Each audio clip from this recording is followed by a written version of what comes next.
बिस्मिल्लाहिर्रहमानिर्रहीम। Dear students, अस्सलाम वालेकुम।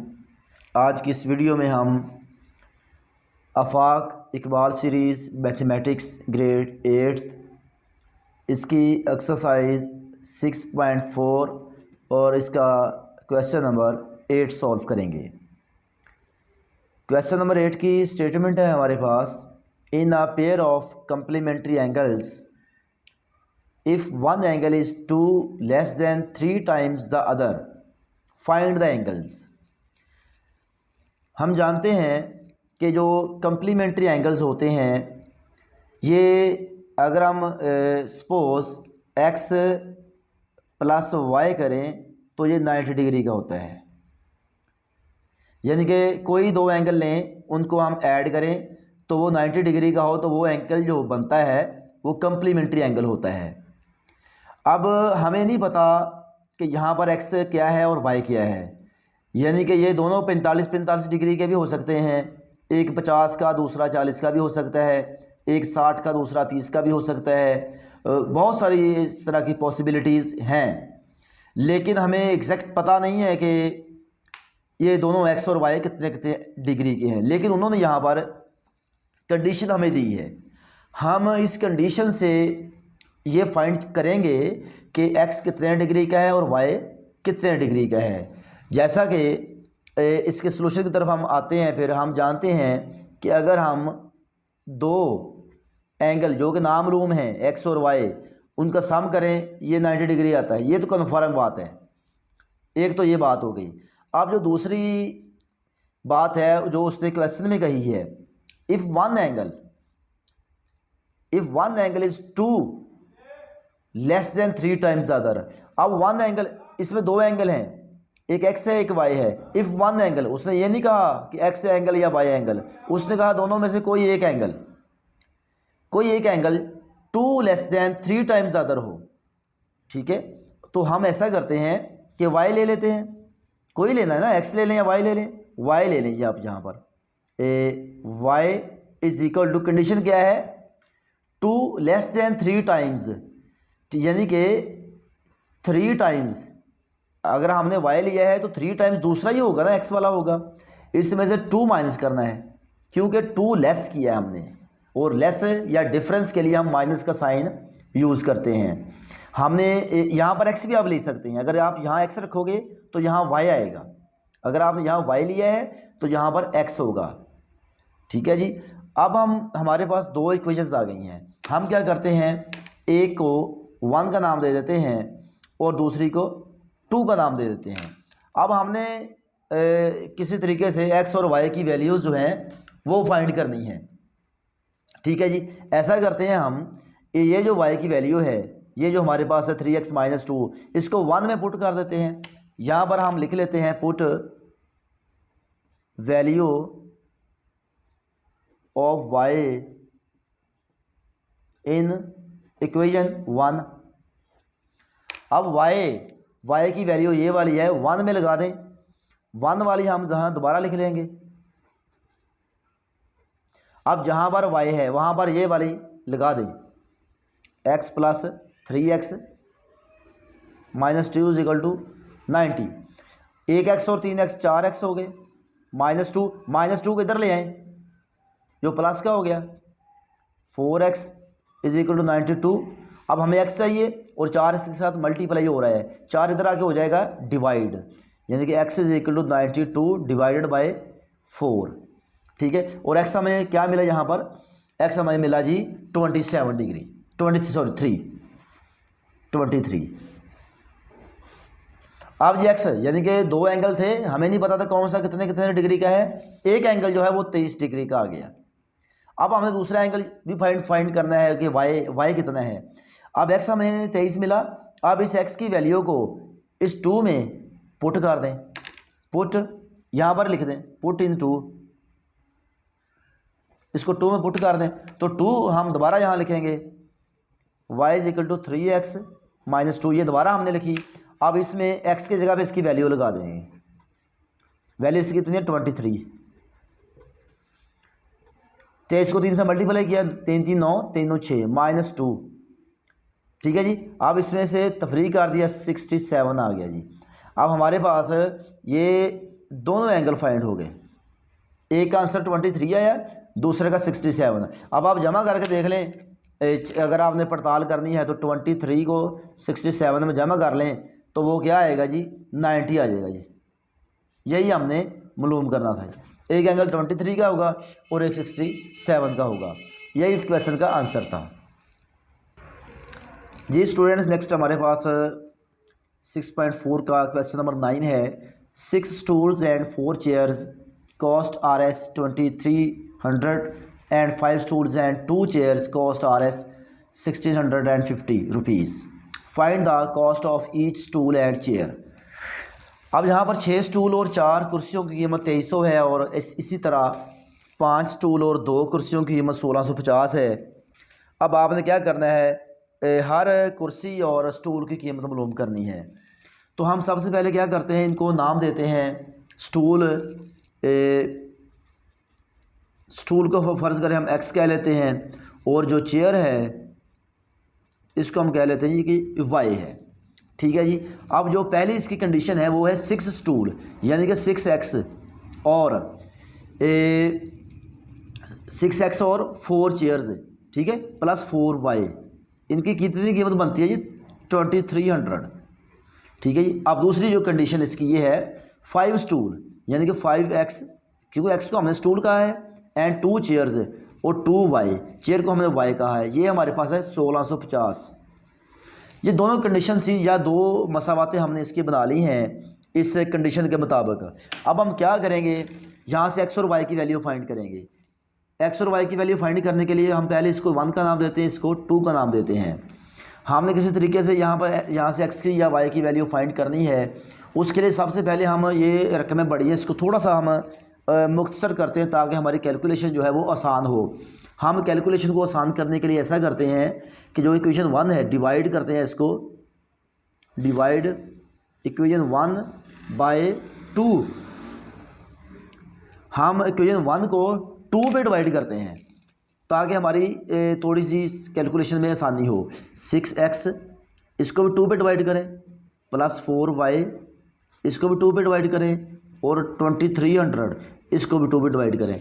ऐसा करने से रकम पे कोई फ़र्क नहीं पड़ा क्योंकि हमने दोनों तरफ बराबर के दोनों तरफ 2-2 पे तकसीम किया है, इसलिए कोई यानी कि ऐसा नहीं है कि हमने कुछ गलत काम किया है। ठीक है, इसको काट दें। 2 1 ज़ा 2, 2 3 ज़ा 6, 2 1 ज़ा 2, 2 2 ज़ा 4। इसको भी हमने काटा तो वो हमारे पास है 2 1 ज़ा 2, 2 1 ज़ा 2, 2 5 ज़ा 10 और 1150 आ गया। अब ये मसावत जो हमारे पास बनी है 3x plus 2y is equal to 1150। इसको हम 3 का नाम दे देते हैं जी। आप ये देखें हमारी ये छोटी हो गई है 2300 पे, अब 1150 हो गया है। अब देखें ज़रा, अब गौर करें, यहाँ पर हम 2-3 तरीके हैं यहाँ से x और y की वैल्यू फाइंड करने का।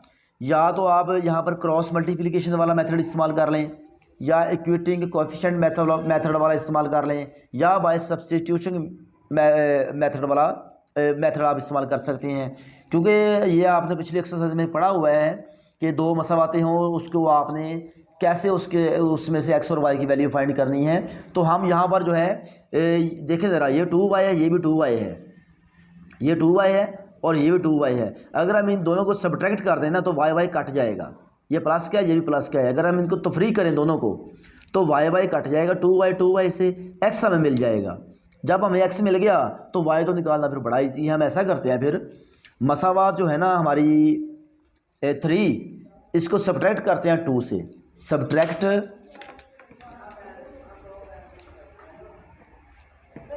Equation 3 from 2। हम 3 को 2 से सब्ट्रैक्ट करते हैं तो 2 को हम ऊपर लिखेंगे फिर, और 3 को नीचे लिखेंगे। 3x plus 2y equal to 1150। अब हमें सब्ट्रैक्ट करना है तो लामते नीचे वाले क्या हो जाएंगी, चेंज हो जाएंगी।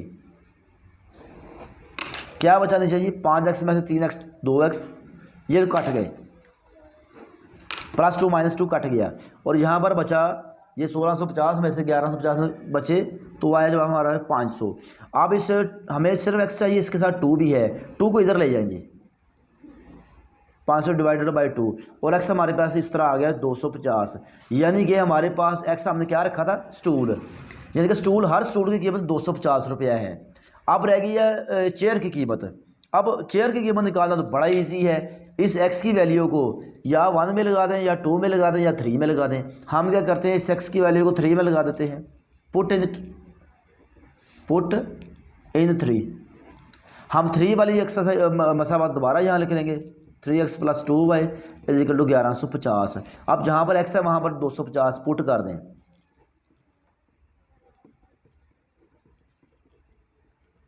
इसको हमने ज़रब की इसके साथ, 3 से 3 5 15, 1 3 750 + 2y = 1150। हमें सिर्फ y की चाहिए, 2y = 1150 - 750। ठीक है जी। अब 2y = ये हमने सब्ट्रैक्ट किया तो ये 400 आया। अब 2 को भी इधर ले आए, 400 डिवाइडेड बाई 2, तो y हमें मिला यहाँ से, इसे काट दिया, 200 आ गया। तो ये हमें x यानी कि स्टूल 250 रुपये का है और चेयर जो है वो 200 रुपये की है। एंड पे आप लिख दें जो आंसर है कि स्टूल प्राइस, स्टूल जो है वो है जी 250 रुपये का एक, और चेयर जो है उसकी कीमत है जी 200 रुपये। यही हमारा इस क्वेश्चन का आंसर था जी। स्टूडेंट्स नेक्स्ट हमारे पास क्वेश्चन नंबर 10 है, a 2 digit number is such that the sum of the digit is 11, when the number with the same digit is reversed it increased by 27, find the number। यहाँ पर क्या है, यहाँ पर ये बड़ा टेक्निकल पॉइंट है, समझने वाली चीज़ है, गौर से आपने समझनी है। A 2 digit number is such that the sum of the digits is 11। अब यहाँ पर जो 2 डिजिट नंबर की बात हो रही है ना, यानी कि एक होता है 1 डिजिट नंबर, एक होता है 2 डिजिट नंबर, एक होता है 3 डिजिट नंबर। यानी कि 2 डिजिट वो जिसमें 2 हिस्से हों, यानी कि फ़र्ज़ करें ये एक है 27, ठीक है। अब इसमें 2 डिजिट है, 2 है और 7 है, जो 2 डिजिट नंबर है। अगर हम लिखूँ 301, इसमें 3 डिजिट है, 1 2 और 3, ये 3 डिजिट नंबर है। अब हमने कौन सा 2 डिजिट नंबर लेना है, ऐसा 2 डिजिट नंबर लेना है जिसको यानी कि 4 लें और फ़र्ज़ करें 1 लें आप 7 ले लें, 7 इसका, ठीक है। अब ये 2 डिजिट नंबर है। अब अगर हम इन डिजिट को ऐड करें तो वो 11 आता है, जो इसमें कंडीशन भी है क्वेश्चन की कि 7 और 4 लें, इसका ये 11 आता है। इस तरह के और भी डिजिट हैं, मसलन अगर आप 5 और 6 करें तो ये भी 11 आता है, ये भी 2 डिजिट है। अगर आप फ़र्ज़ करें यहाँ पर 10 और 1 आप यहाँ पर 9 और 2 कर लें तो ये भी 11 आता है। यानी कि कई तरह की पॉसिबिलिटीज़ बन सकती हैं, ये भी बन सकता है आंसर इसका, ये भी बन सकता है, क्योंकि इनको भी जमा करने से 11 आता है, इनको भी जमा करने से 11 आता है, तीनों को और भी इससे ज़्यादा भी बन सकती हैं। लेकिन हमें नहीं पता कि वो 2 डिजिट नंबर कौन सा है, इनमें से कौन सा करेक्ट आंसर है। वो हमने यहाँ जो कंडीशन उसने दी है ना, उसकी मदद से हम फाइंड करेंगे कि अब इनमें से कौन सा करेक्ट है, कौन सा जो हमारे लिए कौन सा जो है वो आंसर सूटेबल है। उसके लिए ना हम इसकी इक्वेशंस बनाएंगे। इक्वेशन क्या बनाएंगे, सबसे पहले हम जानते हैं, हमें नहीं पता वो 2 डिजिट कौन से हैं, ये वाले हैं, ये वाले, ये वाले। हमने फ़र्ज़ कर लिया वो A और B हैं, ठीक है। एक नंबर A है, दूसरा B है, ठीक है। इसकी जो कंडीशन है ना वो कर लेंगे 10A + B कर लें, यानी कि ये 10 है और एक B है, 10 और 1 11 हो गया, ठीक है। अब जो दूसरी कंडीशन बन रही है ना, दूसरी जो कंडीशन है वो रिवर्स किया हमने, ठीक है ना, रिवर्स, यानी कि इसको रिवर्स करें, AB है, इसको रिवर्स करें BA, इसको भी रिवर्स करें 10B + A कर लें। अब ये हमारे पास कुछ इस तरह से बन गया, ठीक है जी। अब यहाँ पर जो है आप ज़रा गौर करें कि AB और BA तो सेम ही चीज़ है ना, यानी कि 2 ज़रब 3 6, 3 ज़रब 2 ये भी 6 आता है। अगर ये दोनों साइडें ये दोनों सेम है तो हम इनको बराबर रख सकते हैं, यानी कि 10A + B = 10B + A, हम इसको ऐसे कर सकते हैं, ठीक है जी। अब यहाँ पर जो है ऐसा करें आप कि 10A इधर ही है और इस A को इधर ले आएँ, माइनस का हो गया, 10B इधर एज इट इज़ पड़ा हुआ है, ये +B इधर आके माइनस का B हो गया। अब 10A में से AK निकला तो 9A रह गया, ठीक है जी। और सॉरी यहाँ पर एक और चीज़ भी है, यहाँ पर ये भी लिखा हुआ है इट इंक्रीज बाय 27, यानी same digit is reverse it increase by 27, यानी कि यहाँ पर 27 का भी हमने जहन में रखना है कि वो भी इसमें यहाँ पर किसी में ऐड कर, हम पहले में ऐड कर लेते हैं, ठीक है। हमें तो नहीं पता ना कौन सा नंबर, हम किसी में 27 ऐड कर लेते हैं, इसलिए यहाँ पर जो है 27 भी आएगा, वो 27 हम यहाँ लिख लेते हैं, ठीक है। और यहाँ पर जो है ये भी इधर आ गया, ठीक हो गया। और यहाँ पर इसके साथ 27 एज इट इज़ नीचे आ गया और प्लस 27 आ गया जी। इधर जो है 10B में से एक भी निकल 9B रह गया, ठीक है जी। अब ऐसा करते हैं, हम 27 को इधर ही रख लेते हैं और 9B माइनस 9A, ये प्लस का 9A है, इधर आके माइनस का हो गया। 27 बराबर 9 यहाँ से कॉमन करें, अंदर क्या बचा B माइनस A, और 9 को इधर आगे तकसीम कर दें, 27 के नीचे कर दें, B माइनस A ये काट दें, यानी कि B माइनस A इसको इस तरफ सीधा करके लिख लें, 3 आ गई हमारे पास, B माइनस A 3, इसको हम 1 का नाम देते हैं जी, ठीक है। अब जो दूसरी कंडीशन थी ना, उसने कहा था a 2 digit number is such that the sum of the digit is 11, यानी कि 2 नंबर कौन से हैं हमें नहीं पता, हम कह लेते हैं जी वो है A plus B is equal to 11, इसको हम 2 का नाम देते हैं जी। तो 2 जो हैं 2 डिजिट नंबर A और B उनको जमा करें तो 11 आता है, इसको हमने 2 का नाम दे दिया, ठीक है जी। अब यहाँ पर ना हमारे पास 2 मसावतें बन गई हैं। ऐसा करते हैं, इसको अगर हम थोड़ा सा शफल कर लें, ये जो A प्लस B है और इज इक्वल टू 11 है, इसको हम ऐसे भी तो लिख सकते हैं B plus A is equal to 11, इसको 3 का नाम दे दें। अब ऐसा करें, ये माइनस का है, ये प्लस का A है। अब हमने A और B की वैल्यू फाइंड करनी है। अब 1 और 3 को ऐड कर दें, add 1 and 3, B minus A क्यों ऐड किया, ताकि हमें A कट जाए और B की वैल्यू मिल जाए, B plus A is equal to 11, ये कट गया जी, 2B रह गया, B और B 2B, 11 और 3 14, और B बराबर आ गया 14/2, और B बराबर यहाँ से आ गया हमारे पास 7, लेकिन एक नंबर 7 है जी, और दूसरा नंबर ऑटोमेटिकली आपको पता चल गया कि वो 4 होगा, क्योंकि 7 और 4 को जमा करके 11 आता है। लेकिन हम पूरा इसको करते हैं, अब इस B को पुट कर दें किसी एक में, 3 में कर दें, 2 में कर दें, 1 में पुट कर दें। हमने पुट कर दी इसको 3 में, यहाँ पर लिख दें पुट इन 3। अब वो 3 हम यहाँ दोबारा लिखेंगे, B plus A is equal to 11, अब B की जगह पे इसकी वैल्यू 7 लगा दें, plus A is equal to 11, हमने ये करना है मालूम, 7 को इधर ले आए तो A बराबर हमारे पास आ गए 4, लो जी 4 ही आ गया ना। अब A और B जो हमने शुरू में रखा था, A और B नंबर, ठीक है। अब A और B, A की जगह पे 4 आ जाएगा और B की जगह पे क्या आएगा 7, तो ये 2 डिजिट नंबर था जिसको हम जमा करेंगे तो वो 11 आता है। तो यही इस क्वेश्चन का आंसर है। उम्मीद करता हूँ कि आपको आज की ये वीडियो अच्छी लगी होगी, पसंद आई होगी। वीडियो अच्छी लगे तो काइंडली वीडियो को लाइक ज़रूर करें और कमेंट्स ज़रूर किया करें। कोई भी किसी किस्म का भी क्वेश्चन है या आपने कोई मज़ीद जो क्वेश्चन समझने हैं तो वो आप कमेंट सेक्शन में वो मुझे मैसेज करके पूछ सकते हैं। नहीं तो अगर आपको वो अपना इसका PDF फॉर्म में चाहिए तो आप मेरे व्हाट्सएप नंबर 033266530558 इस पे आप व्हाट्सएप करके मुझे कोई भी क्वेश्चन जो है पूछ सकते हैं डायरेक्टली। बहुत शुक्रिया, अल्लाह हाफिज़।